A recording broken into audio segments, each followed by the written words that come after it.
बिस्मिल्लाहिर्रहमानिर्रहीम। अस्सलाम वालेकुम नाज़रीन, आप यूट्यूब चैनल देख रहे हैं। मैं इमरान खान हूं। सबसे पहले साबिक़ वज़ीर-ए-आज़म इमरान खान साहब का स्टेटमेंट देख लेते हैं। और इस बयान में इमरान खान साहब ने एक दो चीज़ें पहली मरतबा कही हैं। ये चीज़ें जब आपके सामने आएगी तो आपको आइडिया हो जाएगा कि टेम्परेचर किस तरफ जा रहा है। इमरान खान का स्टेटमेंट, उनके अपने अल्फाज, उनकी अपनी ज़ुबान, उनका अपना ट्विटर, वो ये कहते हैं कि अर्दली हुकूमत जुडिशल कमीशन के क़याम से मुसलसल इसलिए भाग रही है क्योंकि ये जानते हैं कि 9 मई का वाक़या खुद एस्टेब्लिशमेंट ने करवाया था। एस्टेब्लिशमेंट ने खुद आग लगाकर CCTV फुटेज गायब कर दी। मेरा अदालत से अगवा किया गया और किया ही इसलिए गया था क्योंकि इनको रद्द-ए-अमल का अंदाजा था और अवाम के जज्बात से खेलकर उन्होंने अपना मकसद पूरा करना था। एक पुरअमन एहतजाज को अपने बंदे शामिल करवाकर फॉल्स फ्लैग ऑपरेशन में तब्दील कर दिया गया। 9 मई की आड़ में मेरी लीडरशिप और कारकुनान समेत हज़ारों लोगों को अगवा किया गया और तशद्दुद का निशाना बनाया गया। अगवा बराए बयान की रवायत डालकर लोगों से ज़बरदस्ती तरीके इंसाफ छुड़वाई गई। हमारे 16 अफराद शहीद और 4 अफराद को माजूर कर दिया गया। सब जुल्म हमारे साथ करके हम पर ही मुकदमात बना दिए गए। 9 मई का सारा ड्रामा तरीके इंसाफ को कुचलने के लिए रचाया गया ताकि लोग डर कर तरीके इंसाफ को छोड़ जाएं। 9 मई के बयानिए का धड़म तख्ता तो 8 फरवरी के इंतखाबात में हो गया था, जब तमाम तर पाबंदियों के बावजूद तरीके इंसाफ ने क्लीन स्वीप किया। इंतखाबात मुलतवी करने की वजह भी यही थी कि झूठा प्रोपेगेंडा करके अवाम को तरीके इंसाफ से बदजन किया जाए, मगर ये इसमें नाकाम रहे। 26 नवंबर भी इसी मकसद के तहत किया गया ताकि निहत्ते पुरअमन मुजाहिरीन को गोलियां मारकर खौफ व हरास पैदा किया जा सके और अवाम को उनकी आवाज़ बुलंद करने से रोका जा सके। 26 नवंबर को हमारी कॉल मुल्क में जमहूरी इक़दार की बहाली के लिए थी, मगर इस पर सीधे फायर खोलकर अवामी खून से इस हुकूमत और एस्टेब्लिशमेंट ने अपने हाथ रंग लिए। 26 नवंबर तहरीक इंसाफ को कुचलने की दूसरी कोशिश थी। कठपुतली हुकूमत ने जमहूरियत पर कारी ज़रबे लगाकर अवाम से बुनियादी इंसानी हुकूक मुकम्मल तौर पर छीन लिए हैं। पीका तरमीमी एक्ट इसी सिलसिले की एक कड़ी है। पहले आज़ाद मीडिया का गला घोंटा गया, अरशद शरीफ का कत्ल किया गया, सहाफ़ियों को अगवा किया गया, उनको तशद्दुद का निशाना बनाया गया और सोशल मीडिया पर पाबंदियां आयद की गई।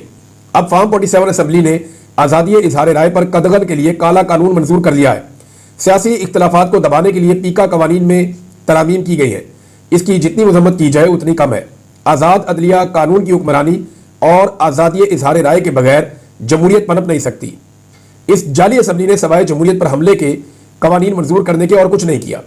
फिर चाहे वो 26वीं आईनी तरमीम की मंजूरी हो या पीका तरामीमी एक्ट हो, 26वीं आईनी तरमीम का मकसद chief of the army staff की एक्सटेंशन था और इनको ये खौफ था कि अदलिया आज़ाद हुई तो इलेक्शन फ्रॉड सामने आ जाएगा।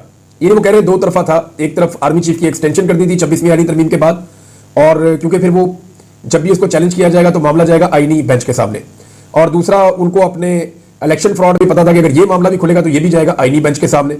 लिहाजा अपना ही एक आईनी बेंच बना लेते हैं जहां ये मामला जो है वो निबट जाया करेंगे। इमरान खान साहब ने कहा कि इलेक्शन फ्रॉड सामने आ जाएगा। अपने जाती फवायद के लिए अदलिया की खुदमुख्तारी को सलब कर लिया गया। 8 फरवरी को मुल्क भर में यौम स्याह मनाने की तैयारी की जाए। इस दिन अवामी मैंडेट छीनकर 1971 की याद ताज़ा की गई।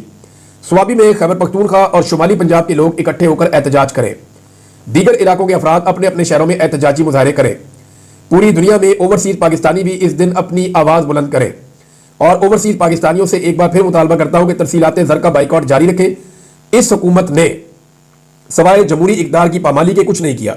इनको तरसीलाते ज़र भेजना इनके हाथ मजबूत करने के मुतरादिफ है, जो आपकी ही गर्दन दबोच रहे हैं। हम जमहूरियत की बहाली के लिए पाकिस्तान में मौजूद तमाम सियासी जमातों से रब्ता करेंगे। अपनी जमात को हदायत करता हूं कि दीगर जमातों से इस मकसद के तहत रवाबित को तेज करें ताकि जल्द अज जल्द अवाम को जमहूरियत की आड़ में नाफिज इस डिक्टेटरशिप से निजात मिल सके। अली अमीन गड्डापुर पर बतौर वज़ीर आला गवर्नेंस का बहुत दबाव है, लिहाजा हमने फैसला किया है कि जुनेद अकबर खान जो हमारे दरीना साथी और कारकुन हैं, उनको तहरीक इंसाफ खैबर पख्तूनख्वा का सदर मुंतखब कर दिया जाए और तंजीमी उमूर उनके हवाले कर दिए जाएं। ये जनाब इमरान खान साहब का स्टेटमेंट है। इमरान खान साहब के जो नए फैसले हैं ना, जो उन्होंने अब किए हैं, स्पेशली जुनेद अकबर खान को लगाना, इससे एक बात तो बड़ी साफ नजर आ रही है। वो ये नजर आ रहा है कि पाकिस्तान तहरीक इंसाफ एहतजाजी सियासत और लॉन्ग मार्च वाली हिकमत अमली की तरफ बड़ी तेजी से बढ़ रही है। यानी अब फैसले जो है वो अब मुज़ाकरात के अंदर नहीं होने। इमरान खान साहब ने दोबारा ये फैसला कर लिया है, या पाकिस्तान तहरीक इंसाफ के अंदर ये सोच पैदा हो गई है कि फैसले अब मैदान में ही होंगे या सड़क के ऊपर ही होंगे। लिहाजा उन्होंने सूबाई हुकूमत को अलग कर दिया, जो पार्टी है उसकी सियासत को। यानी सियासत और एहतजाज और ये सारी चीज़ें तो पाकिस्तान तहरीक इंसाफ ने करनी है। अब सूबाई हुकूमत जो है उसको मिलना पड़ता है कभी मोहसिन नकवी से, कभी वज़ीर आज़म से, तो वो बड़ा अजीब सा इम्पैक्ट आता है। लिहाजा यहाँ पे जो पार्टी चलाएंगे वो जुनेद अकबर साहब चलाएंगे, और जुनेद अकबर साहब को ज़्यादा नुकसान ना पहुंचाया जा सके। अब वो पब्लिक अकाउंट कमेटी के चेयरमैन भी है, उनके पास एक आईनी ओहदा भी है, लिहाजा वो बड़ी दलेरी के साथ अपना काम कर सकेंगे। उनके लिए कुछ चैलेंजेस हैं। नंबर एक, तो जुनैद अकबर साहब को फौरी तौर पे वो डाटा देना चाहिए जो इनके अफराद लापता है 26 नवंबर से। देखिए, बहुत सारे लोग ये कहते हैं कि जितने लोगों को गोलियां लगी है, जो लोग अभी तक दफनाए गए, ये वो सारे लोग हैं जिनको दिन के टाइम स्नाइपर से मारा गया था। रात के वक्त जब अंधाधुंध फायरिंग हुई तो उसके बाद तो कोई वहां मौजूद ही नहीं था। और जो लापता अफराद हैं, तहरीक इंसाफ के बकौल अब भी 30 से 40 लोग वो कहते हैं हमारे लापता हैं। इमरान खान साहब ने एक कमेटी भी बनाई, लेकिन अभी तक तहरीक इंसाफ बाकायदा तस्वीरें, नाम, ID कार्ड नंबर, उनकी फैमिलीज के इंटरव्यू और उनके इलाके के हवाले से तफसीलात फराहम करने में नाकाम रही है। क्योंकि ये मामला जो है वो सूबाई हुकूमत के पास था। इमरान खान साहब ने एक कमेटी बनाई, वो भी उन्हीं के मरहून मिन्नत थी। अब पार्टी के अंदर जुनैद अकबर साहब को एक बड़ा अहम ओहदा मिला है, खैबर पख्तूनख्वा के वो सदर बने हैं पार्टी के। लिहाजा जो लोग लापता हो गए हैं उनका डाटा खैबर पख्तूनख्वा से अब प्रोवाइड करना जुनैद अकबर साहब की जिम्मेदारी, उनको ये करना चाहिए अपनी कमेटी के साथ मिलकर। इमरान खान साहब ने जो कमेटी बनाई थी उस पर अभी तक कोई जवाब नहीं आया और अभी तक कोई काम नहीं हुआ। लिहाजा ये काम अब जुनैद अकबर साहब को करना पड़ेगा। समीर इब्राहिम साहब और मुहीद पीरजादा साहब दोनों ने एक ही जैसी बात की है, दोनों का एक ही जैसा दावा है। उन दोनों का यह कहना है कि बुशरा बीबी की जो गिरफ्तारी हुई है इसके पीछे अली अमीन गंडापुर साहब का हाथ है और इमरान खान साहब को इस बात का एहसास भी हो गया है और इमरान खान साहब इस वजह से शायद खाइफ भी है। ये बात दोनों सीनियर जर्नलिस्ट हैं, उन्होंने की है। अब जो एक और गिरफ्तारी है वो आजम सवाती साहब की, उसके बारे में भी यही कहा जाता है। और जो इंतजार पंजूथा साहब हैं उनकी गिरफ्तारी के बारे में भी यही कहा जाता है कि उनके ऊपर भी जो बिजली गिरी है वो अपनों ने गिराई है और उनके साथ भी जो जुल्म सितम हुआ उसके पीछे अपने ही मौजूद थे। अभी पार्टी में बड़ी गंभीर खामोशी है इन चीजों को लेकर, लेकिन आने वाले दिनों में चीजें आगे बढ़ेगी। जुनैद अकबर को आपने अंडर एस्टिमेट नहीं करना नाज़रीन, वो करना भी नहीं चाहिए, किसी भी आदमी को नहीं करना चाहिए। इतना बड़ा ओहदा मिल जाएगा एक पार्टी के अंदर, इतनी बड़ी आवाम की तादाद है और खैबर पख्तूनख्वा में तो ये पार्टी का तोती बोलता है, तो वहां का जो सदर बनेगा वो लाजमी बात है वो एक ताकतवर लीडर के तौर पर उभरेगा। जुनैद अकबर के बारे में इमरान खान साहब ने एक दिन कहा था, पुराना मैं एक क्लिप देख रहा था, कि जुनैद अकबर की एक कमजोरी है कि ये शरीफ आदमी है। तो मेरा जो पूरी जिंदगी का तजर्बा है ना, मैंने एक चीज सीखी है अपनी जिंदगी में कि शरीफ आदमी से पंगा नहीं लेना चाहिए, क्योंकि उसकी शराफत उसका हथियार होती है। जिस दिन शरीफ आदमी से ज्यादा पंगा लिया और वो टेढ़ा हो गया ना और वो चल पड़ा, फिर तो शरीफ आदमी के पास ना फिर रिवर्स गियर नहीं होता, वो फिर सीधा ही चलता है। क्योंकि शरीफ आदमी की सारी जिंदगी की प्रैक्टिस होती है सीधा सीधा चलना, उसके बाद बैक गियर होता ही नहीं है, उसने फिर वापस नहीं जाना। लिहाजा शरीफ आदमी को छेड़ने के लिए बुजुर्ग भी मना करते हैं और समझदार लोग भी मना करते हैं, सियाने, कि शरीफ आदमी को नहीं छेड़ना चाहिए। तो जुनैद अकबर वो शरीफ आदमी है जिसको बहुत छेड़ा गया है, लेकिन इसके बावजूद वो डट कर खड़ा रहा, हत्ता कि उसकी अपनी पार्टी के अंदर भी उसके खिलाफ मुखालफत हुई। लेकिन जुनैद अकबर को ये ओहदा मिलने के बाद पाकिस्तान तहरीक इंसाफ के अंदर बहुत सारे लोगों को उम्मीद बनी है कि इमरान खान साहब दोबारा से एक एक्टिव पॉलिटिकल सिनेरियो बना रहे हैं पाकिस्तान तहरीक इंसाफ के अंदर, पंजाब में भी और खैबर पख्तूनख्वा में भी। पंजाब में जैसे ही उनका नाम आया आलिया हमदा साहिबा का, तो उनकी एक्टिविटीज भी शुरू हो गई और उन्होंने रावलपिंडी में एक मीटिंग भी की है। और अब जो 8 फरवरी के हवाले से इमरान खान साहब का पैगाम है कि एक एहतजाजी दिन मनाया जाएगा, यौम स्याह मनाया जाएगा। पूरी पार्टी 8 फरवरी की तैयारी कर रही है। 8 फरवरी को पाकिस्तान तहरीक इंसाफ एक मोमेंटम पकड़ेगी और इस मोमेंटम को उन्होंने आगे लेकर जाना है। अब देखना यह है कि क्या 8 फरवरी को दोबारा से पाकिस्तान की हुकूमत उसी तरह कंटेनर लगाएगी, उसी तरह आंसू गैस चलाएगी, उसी तरह रबड़ बुलेट चलाएगी, उसी तरह लोगों की चादर और चार दीवारी का तकद्दुस पामाल करेगी, उसी तरह खवातीन और बच्चों को हिरासत करेगी, या जो बाइडन के जाने के बाद पाकिस्तान की हुकूमत की पॉलिसी बदल जाएगी। यह टेस्ट आपको 8 फरवरी को पता चल जाएगा कि पाकिस्तान का जो रिजीम है इस वक्त, एस्टेब्लिशमेंट और हुकूमत का जो गठजोड़ है, ये क्या करता है। या मिलिट्री बैक्ड गवर्नमेंट जो है पाकिस्तान में, ये किस तरह से अब 8 फरवरी के मामले में पाकिस्तान तहरीक इंसाफ को कुचलने की कोशिश करती है। बहरहाल जिस तरह इन्होंने साहबजादा हामिद रजा साहब के मदरसे के ऊपर अटैक किया है, वो अटैक असल में जो मुज़ाकरात हो रहे थे उनके ऊपर एक ड्रोन हमला साबित हुआ है। ये बात जो है अली मोहम्मद खान साहब ने भी की है और ये ऑब्वियस है, ये कॉमन सेंस की बात है कि जब मुज़ाकरात चल रहे हैं तो जो शख्स मुज़ाकराती कमेटी का हिस्सा है और उसके अंदर एक बड़ा की रोल है उस आदमी का, आप उसके वो प्रेस कॉन्फ्रेंस करना चाहता है, पुलिस का भारी नफरी भिजवा के एक छापा मार देते हैं, तो इसका मतलब यह है कि आप नहीं चाहते कि मुज़ाकरात आगे चले। और वो छापा पड़ा है फैसलाबाद में जहां मरियम नवाज की हुकूमत है। तो मरियम नवाज और नवाज शरीफ तो घर बैठ के प्लान करते हैं ना कि आज क्या करना है। लिहाजा मियां नवाज शरीफ साहब को मुज़ाकरात सूट तो करते नहीं है, क्योंकि इस छापे से पहले शहबाज शरीफ, नवाज शरीफ और मरियम नवाज की एक मीटिंग भी हुई थी, जो रिपोर्ट भी हुई थी छुट्टी वाले दिन, और उसके बाद फिर ये छापा पड़ गया और छापे के बाद जो है मुज़ाकरात फारिग हो गए। अब मौजूदा हुकूमत भी इस वक्त मोहसिन नकवी के दौरे अमेरिका को डिसओन कर रही है। देखिए, मोहसिन नकवी की जो नाकामी है वो तो आलमी मीडिया की जीनत भी बन गई है। वॉइस ऑफ अमेरिका की रिपोर्ट भी आ गई है, बहुत सारे जो जर्नलिस्ट हैं, सीनियर गैर मुल्की सहाफ़ी, वो भी इसके ऊपर बात कर रहे हैं कि ये कैसा वज़ीर दाखिला है जो एक मिशन पे आया अमेरिका में और जिस आदमी को वो मिलता है मिशन उल्टा हो जाता है और वो आदमी इसके मुखालिफ के साथ खड़ा हो जाता है। इमरान खान को किसी से बात करने का मौका नहीं मिल रहा, लेकिन इमरान खान के मुखालिफिन जो हैं वो बात करने के बावजूद भी नाकाम हो रहे हैं और ओवरसीज पाकिस्तानियों को कामयाबी हो रही है। अभी एक प्रोग्राम और हुआ पाकिस्तान तहरीक इंसाफ का और अमेरिका में, जिसमें मुहीद पीरजादा को मैंने सुना, वजाहत साहब को सुना, मैंने डॉक्टर शहबाज गिल को सुना और उसमें कुछ गैर मुल्की और कुछ तंजीमें थी इंसानी हकूक की और कुछ ओवरसीज पाकिस्तानी थे, तो वो बड़ी तेजी से अमेरिका में अपने प्रोग्राम कर रहे हैं। आने वाले दिनों में अमेरिका से 2 सरप्राइज आपको मिलने वाले हैं। एक सरप्राइज आपको जल्दी मिल जाएगा, यानी आप ये समझें कि अगले 10-12 दिन के अंदर, और दूसरा सरप्राइज आपको लगभग 1 महीना लग जाएगा। लेकिन वो सरप्राइज इतना तगड़ा है कि पाकिस्तान की एस्टेब्लिशमेंट की और हुकूमत के जो है वो एक दफा फिर कांपे टांग जाएगी और उनके लिए मुसीबत बन जाएगी। ट्रंप ने कुछ इकदाम किए हैं। एक तो अच्छा, मैं आपको बता रहा था कि हुकूमत ने डिसोन कर दिया है, यानी इरफान सिद्दीकी साहब कहते हैं अपनी मर्जी से गए, मोहसिन नकवी साहब 80 किला भेजे है, यानी मोहसिन नकवी साहब का वो कहते हैं टिकट भी अपनी मर्जी से लिया है, खुद ही गए हैं, खुद ही जाके वो प्रोग्राम्स के अंदर शिरकत कर रहे हैं।